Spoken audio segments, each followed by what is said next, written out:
On Thursday, a magnitude 6.4 earthquake struck northeastern Afghanistan. Buildings shook from Kabul to Islamabad in neighboring Pakistan. Tremors were felt in the Indian capital of Delhi. Residents fled their homes and offices in panic. The epicenter was located in the Hindu Kush mountain range at a depth of 206 kilometers. There were no immediate reports of damage or injuries. Rescuers need time to reach hard-to-reach areas near the epicenter of the earthquake.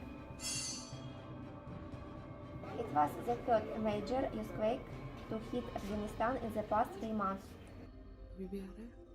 The country frequently suffers from earthquakes, especially in the Hindu Kush mountain range near the junction of the Eurasian and Indian tectonic plates.